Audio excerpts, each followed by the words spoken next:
Bienvenidos a la última clase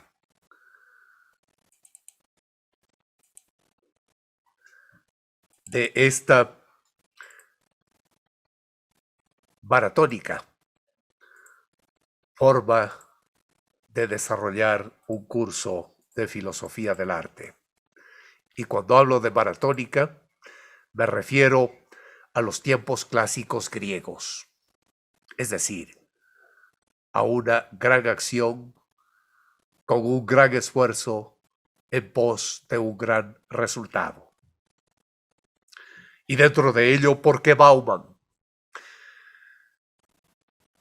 Porque en lo que puede decirse, Bauman aporta elementos sustanciales para pensar el papel de la educación y de la educación del arte y de la filosofía del arte en un mundo que ya no cuenta con las certezas, que ya no cuenta con los anclajes que acompañaron la primera modernidad.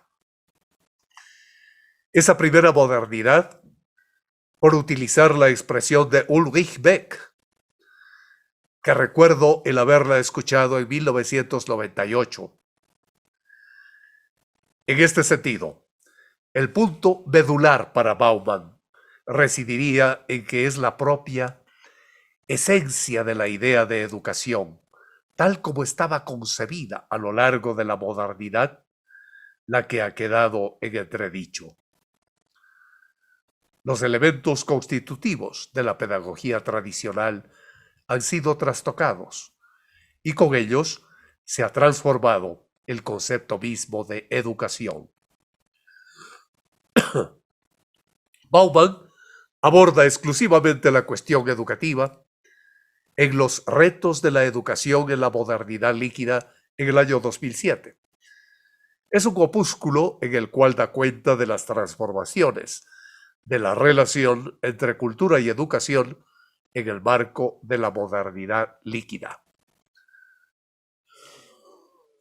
Pero vamos a fijarnos en el Zygmunt Bauman de su libro Arte Líquido, que fue publicado en Madrid, en una editorial llamada Sequitur en el 2007. Un libro de 113 páginas. El título de esta obra tiene ya un carácter interrogativo. Arte líquido, así se llama el libro. Arte líquido. Y ese carácter interrogativo está puesto en la medida en que la naturaleza líquida del arte aparece rodeada claramente de un aspecto inquisitivo. En otras palabras, ¿tiene el arte en nuestra época un carácter líquido? Las tesis generales de Bauman son posiciones muy relacionadas con las de Alvin Toffler, las de Alain Touraine, con quien recibió en el año 2010 el Premio Príncipe de Asturias de Comunicación y Humanidades. Bauman destaca la importancia que tiene en nuestra época el tema de la rapidez con la cual se suceden las transformaciones del universo material producido por el hombre.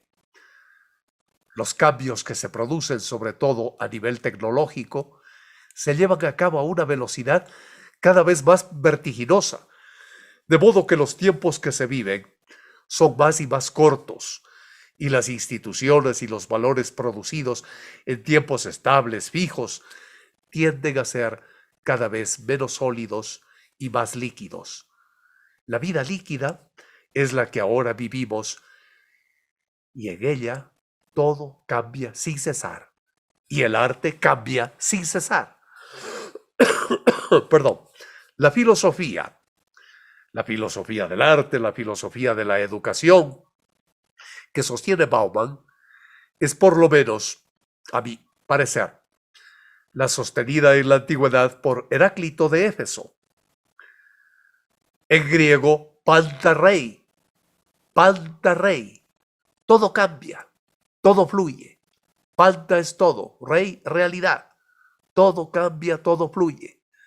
En este parámetro de cambio acelerado, Bauman expone que imperan los principios de un liberalismo económico desenfrenado, centrado en la producción y el consumo, y el arte actualmente está centrado en la producción y el consumo.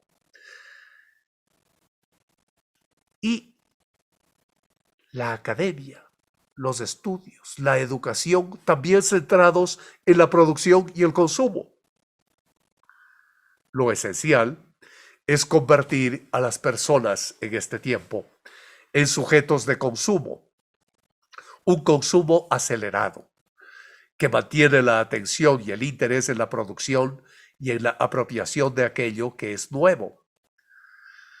Lo que ha dejado de serlo, esta sociedad de consumo incesante, es una sociedad de permanente desperdicio. Hasta los cementerios o la muerte es objeto de incineración, como si fuésemos un desperdicio, y luego se transforma en una joya, en un diamante, aquella ceniza humana, y por lo tanto es un reciclable. Los sujetos que son incapaces de adquirir, de comprar, pronto se vuelven inútiles y se convierten en vidas desperdiciadas.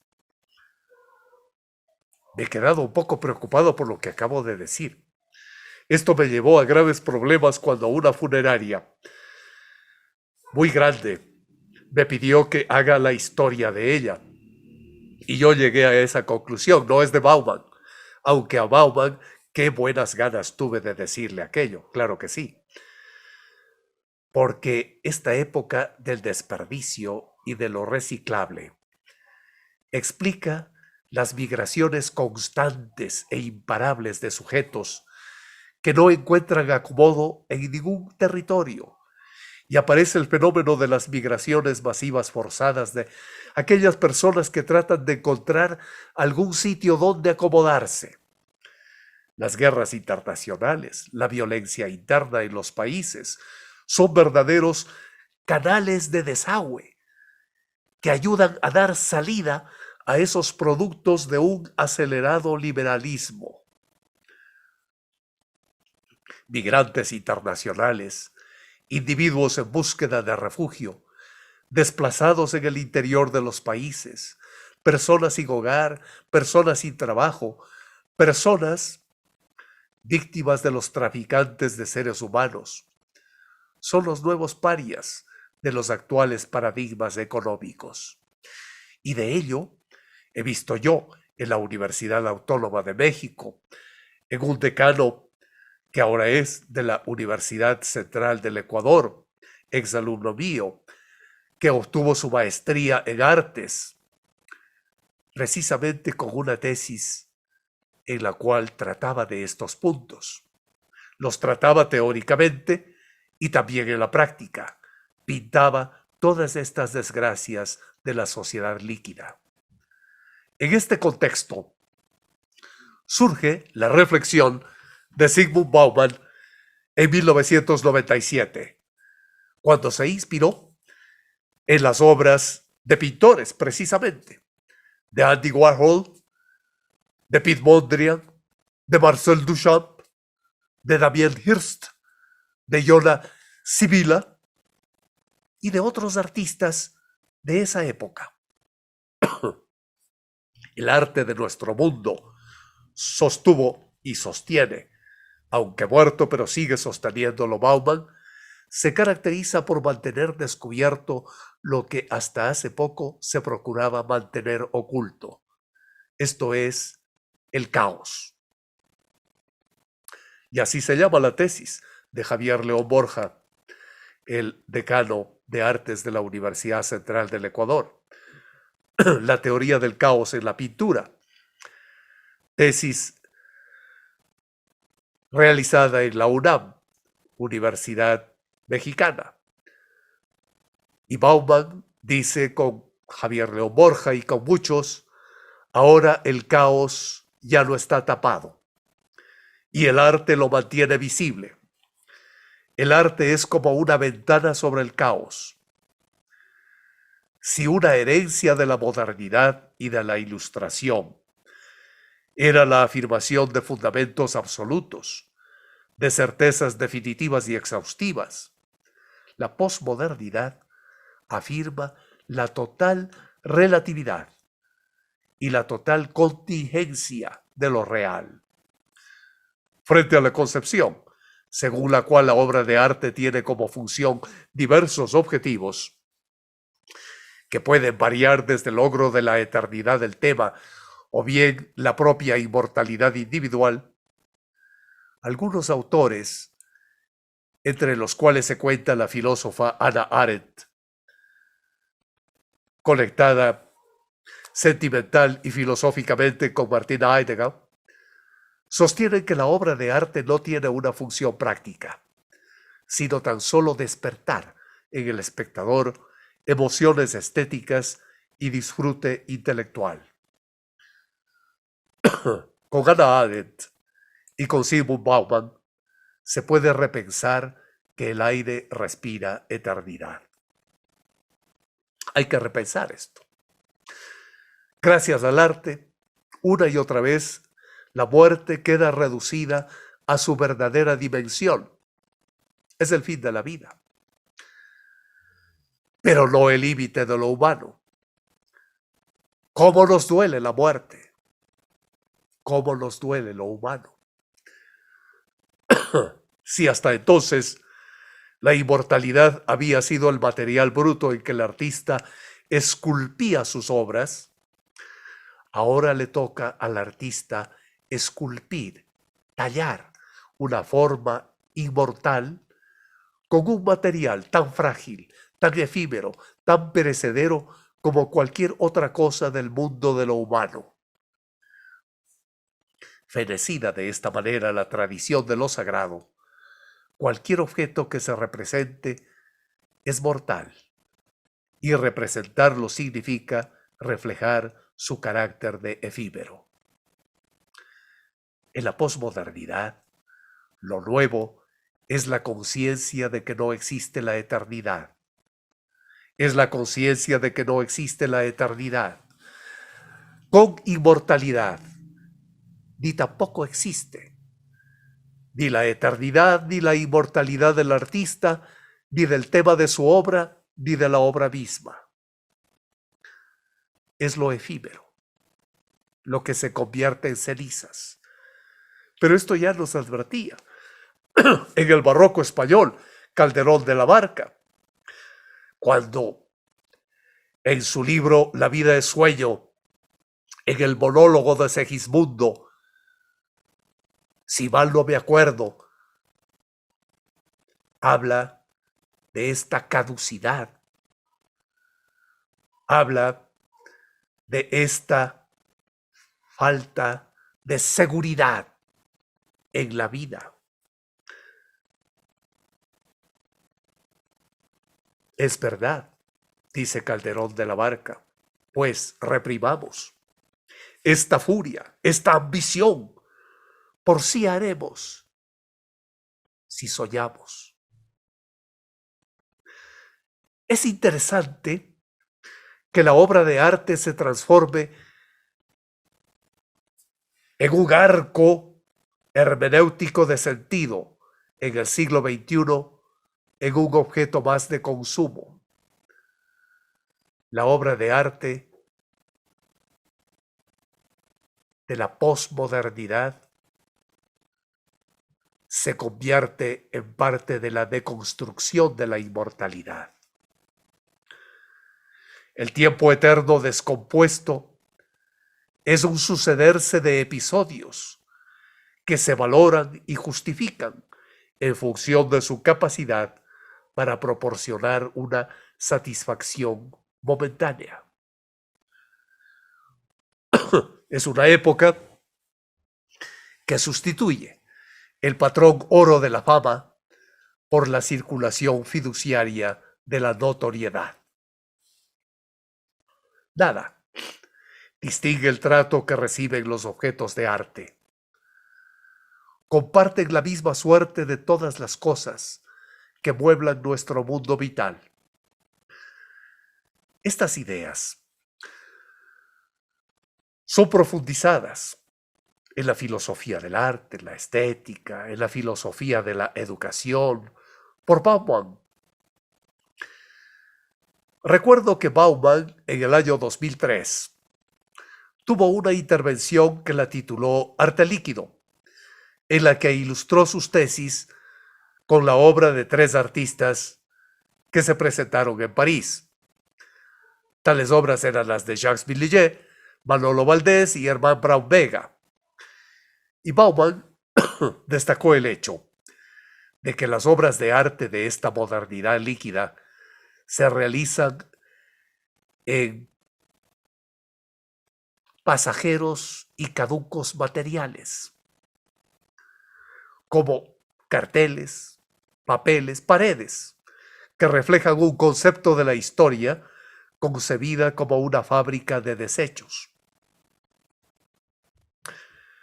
Si los crematorios de los cementerios ahora son fábricas de desechos, tenemos en el arte también la fábrica de desechos, que muestra que nada nace para vivir mucho tiempo, pero tampoco nada muere.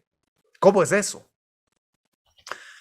Son obras en las cuales creación y destrucción son lo mismo, que se centran sobre acontecimientos efímeros, realizadas con materiales frágiles, transitorios, que terminan desintegrándose en poco tiempo.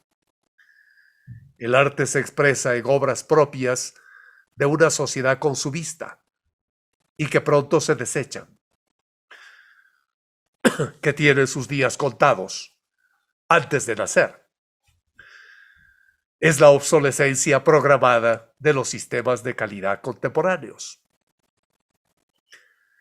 Pensamos que el consumismo es un ansia por adquirir, un deseo de acumular, de tener siempre más. ¿Sigue siendo así? Bauman cree que el secreto del actual consumismo está en la rapidez, en la disposición a prescindir de las cosas y no en la acumulación. No en la adquisición, sino en el cambio. Deshacerse de lo que había para sustituirlo con otras cosas, con cosas nuevas. Resulta ya muy difícil ver alguna publicidad que recomiende un producto porque sea duradero.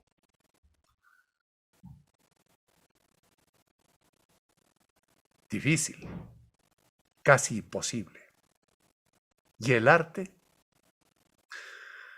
Pues, en la cultura de la modernidad líquida, el sentido del progreso artístico parece tener una nueva época. En ella se recuerdan los argumentos que están dirigidos a los acontecimientos promocionales, que reúnen a millares de personas, en los que se venden montañas de entradas y se forman largas colas, y en los cuales se procura, por lo menos, llamar la atención y buscar un impacto máximo, con obsolescencia inmediata y asegurada. En todo esto se percibe la tendencia a reducir cada vez más la vida de los productos artísticos a la categoría de performance, de happenings, en el escaso tiempo que transcurre entre la apertura y el desmantelamiento de una exposición, en la preferencia por materiales frágiles y nada confiables porque están deteriorándose desde ya, claramente degradables, desintegrables, en obras expuestas a la intemperie que no resisten las inclemencias de la climatología, y en ello se incluye un festival de música. En definitiva, en la preeminencia que se concede a la decadencia y a la desaparición en la apariencia material del objeto de arte, de una obra de arte suicida. ¿por qué no?, acuñar este término. Ahora se hacen obras de arte suicida. Exploremos una comparación que no puede ser menos que osada. Bauman dice que en este mundo líquido los museos solo pueden ser semejantes a los cementerios. He aquí la idea que me surgió a mí y que Bauman lo pone como que los cementerios y los museos están alejados del ajetreo del día a día, alejados de los quehaceres de la vida, con sus espacios acotados y con sus horarios de visita. Museos y cementerios. En los museos como en los cementerios no se habla, no se come ni se bebe, no se corre ni se toca. Eso decía Bauman. Pues bien, habría que hacer algunas excepciones, porque se me ocurrió dar conciertos en la capilla del cementerio de San Diego en el Quito antiguo. Pero son excepciones. Zygmunt Bauman explora lo que aparece como un hecho. En este sentido, se puede traer a la memoria una excursión que se presenta en Berlín. Vamos hacia Berlín imaginariamente en este momento. Tenemos una excursión turística en la cual tenemos que estar corriendo de un lado a otro en Berlín sobre arte alternativo. Imaginémonos en la cual el espectador recorra las calles de Berlín para detenerse ante numerosos graffiti,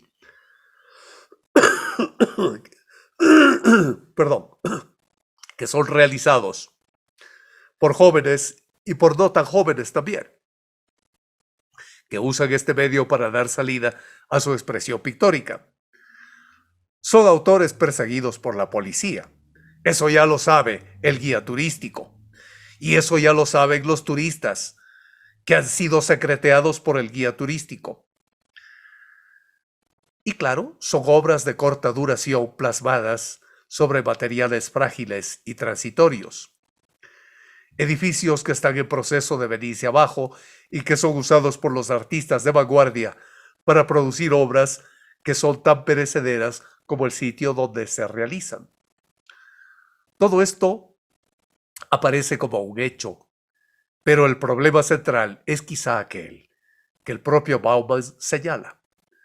La cuestión es dilucidar si el arte que se acomoda a esta exigencia, que satisface la necesidad de acumular sensaciones, sigue siendo fiel a su función, a la función que tuvo en tiempos premodernos y en tiempos modernos, que era la de revelar la dimensión trascendental del estar en el mundo, de traer al mundo de lo pasajero y de lo temporal elementos que resisten al paso del tiempo y que desafían la norma universal del envejecimiento, del olvido, de la desaparición. La obra líquida, actual, hecha para el consumo, no es arte, dice Bauman, no, es la larga prole del kitsch. Interesante. No se trata de verdadero arte, sino del uso que hace el comerciante que vende por arte lo que solo es kitsch. Es decir, algo de mal gusto. Preguntaba yo en un examen si algo era barroco o kitsch. Difícil pregunta, difícil respuesta, especialmente en una sociedad líquida. O el turista retornado que dice no haber dejado de visitar tal museo cuando estuvo en tal ciudad y que solo correteó por el museo, o ese entretenedor musical que pide privilegios fiscales porque dice que es un artista. Y tenemos ahí la oficialización del entretenedor musical, o el gestor, como ahora se denomina, que arropa artísticamente el panem et circenses, es decir, el pan y circo, pero también el sociólogo que hace uso, es decir, uso más allá del arte para encajarlo en sus teorías. Y esto es Bauman. Y esto es lo que podemos decir inspirándonos en Bauman. En estos últimos 15 minutos vamos a dedicarlo a Walter Benjamin, pero desde un nuevo enfoque. Es decir, Walter Benjamin como el pasajero de un viaje exploratorio hacia un nuevo concepto del arte. Walter Benjamin consume las ideas de su tiempo, no hay duda, pero las consume con provecho y construye una teoría estética frente y en posición a la estética hegeliana. Toma una posición ante Hegel y se opone a él. Y tiene como centro suyo de atención a la consideración conceptual del arte como producción social humana. La estética hegeliana se propone hacer evidentes a la mirada teórica los poderes éticos que funcionan en el ámbito de vida social del hombre.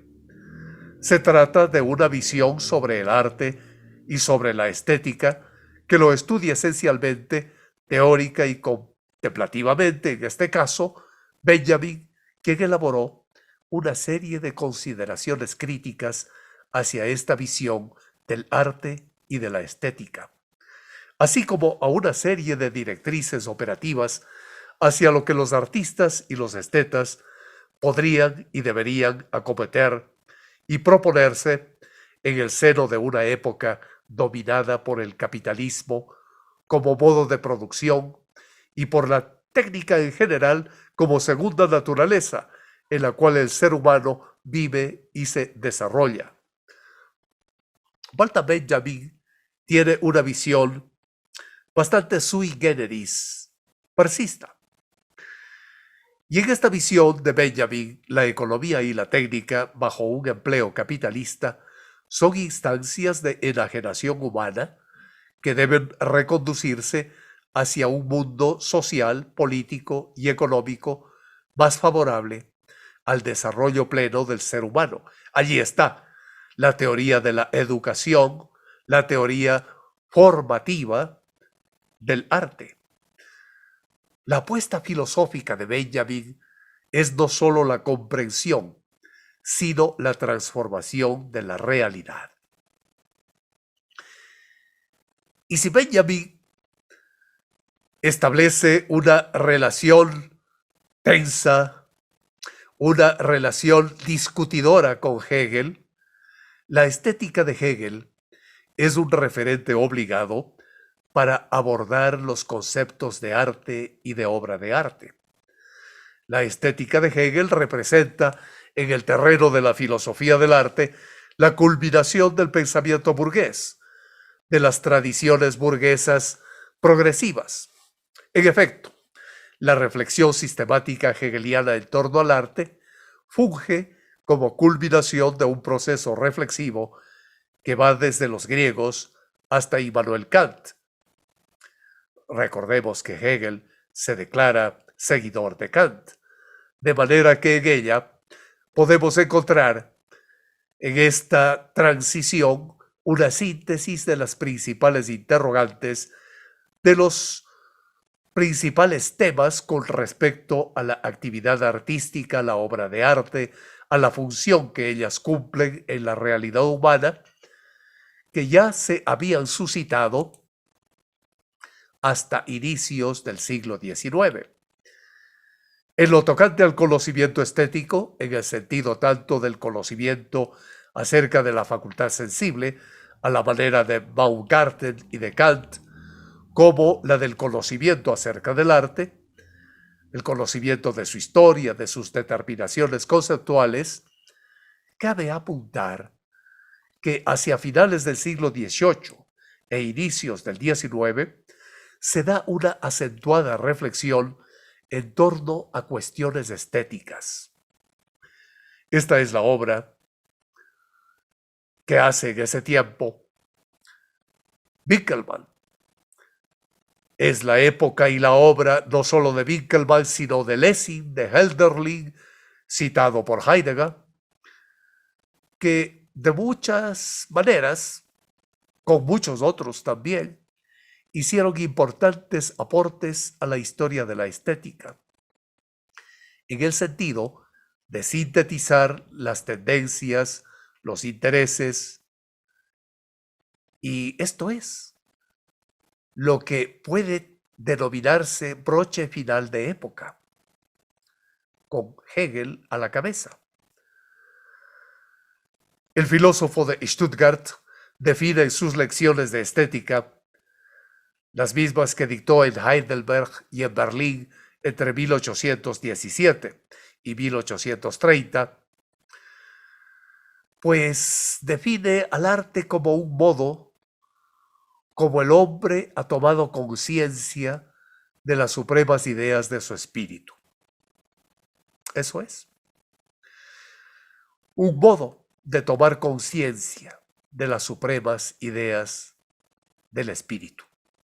Así, el hombre, tanto individual como colectivo, como pueblo, deposita sus convicciones e inquietudes en el arte que produce y en las obras de arte de todos los tiempos en los que se incorporan los saberes, las verdades, incluso que revelan momentos en la autoconciencia de la humanidad.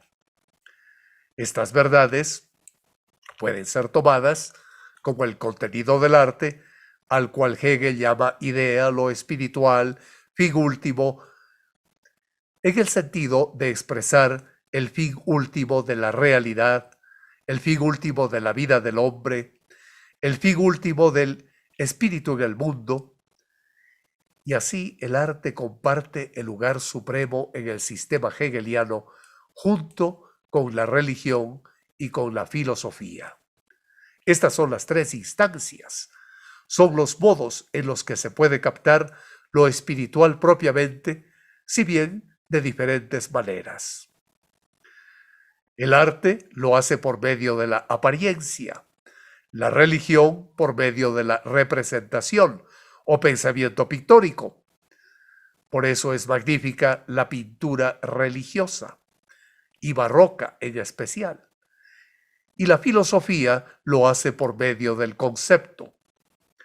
Cabe mencionar que al acercarse las dos primeras instancias a los terrenos de la conceptuación filosófica, se aproximan a su disolución en la medida de mostrar la insuficiencia de sus formas para dar expresión, para dar claridad a un contenido que en tanto espiritual busca ser comprendido de manera diáfana por el hombre, lo cual para Hegel se logra solamente por medio del concepto filosófico. Por eso, la estética de Hegel es un edificio en el que el concepto del arte es abordado y dilucidado de manera sistemática e histórica, de modo que en él se abordan fenómenos artísticos, fenómenos tan diversos como los jeroglíficos egipcios. Tengo gran interés en hacer pintura en base de palimpsestos egipcios. También ingresa la escultura griega, la pintura de Friedrich, la Zauberflöte de Mozart, la obra trágica de Shakespeare y de Schiller. En todos estos ejemplos, Hegel puede aplicar su visión teórica, percibiendo el contenido espiritual en las obras y elucidando la manera en que la incorporación sensible, es decir, la escultura, la música, la pintura, poesía, sirve para la manifestación de la idea espiritual. Los tiempos modernos no son propicios para la actividad artística por la pérdida de la inmediatez natural. Esto puede explorarse. Puede explorarse también que vivimos entonces, de acuerdo con Hegel, una época de reflexión y de abstracción, antes bien que de contemplación y de delectación artística. Las condiciones actuales, desde este punto de mira, porque hay muchos otros más, no tenemos por qué dogmatizar, sino que las condiciones actuales, materiales, como la sociedad capitalista emergente, que se dibuja tenuemente en el contexto de sentido que podría encontrarse, y también las condiciones espirituales, como el reconocimiento del espíritu como superación dialéctica de la mera naturaleza, no son propicias para el arte. Se trata del abandono de la pretensión que a través del arte se puede restablecer la plenitud vital que la sociedad moderna veda al hombre y del reconocimiento de que el pensamiento es la instancia que, por una parte, evidencia esta moderna insuficiencia del arte y que por otro punto de mira da las explicaciones últimas de los fenómenos de la realidad. Pues, en medio de este recorrido, en esta traslación entre Benjamin y Hegel, regresamos a Benjamin, que apunta que el arte en esencia ha sido siempre reproducible, ya sea por medio de la imitación simple, del grabado, de la transposición, de la imprenta, del sonido, de la reproducción de obras de arte, que ha sido posible desde siempre. Lo que cambia en términos de tiempos recientes, es decir, de aproximadamente siglo y medio, un poco más, un poco menos, es la naturaleza de la reflexión en qué es la reproducción y en qué facilidad tenemos de efectuarla.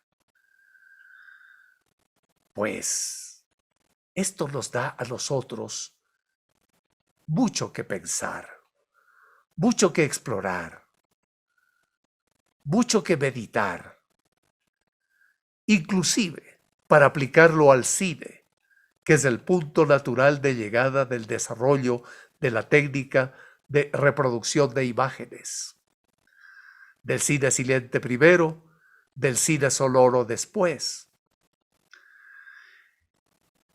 Es decir, que en lo tocante a la refuncionalización de las artes, un ejemplo puede ser Bertolt Brecht, y Benjamin hace mención de su teatro épico para mostrar cómo un medio artístico tradicional y que bajo condiciones capitalistas está destinado a ser un mero objeto de excitación, puede ser orientado a una función diferente de aquella que simplemente mantiene directa o indirectamente el sistema de producción capitalista y la absorción y la comercialización en él de las obras de arte.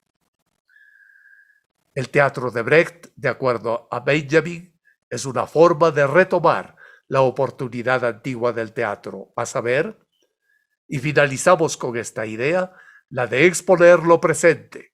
Exponer, claro está, para conocer y examinar activa y críticamente nuestro mundo contemporáneo y posmoderno. Hemos terminado. Gracias a ustedes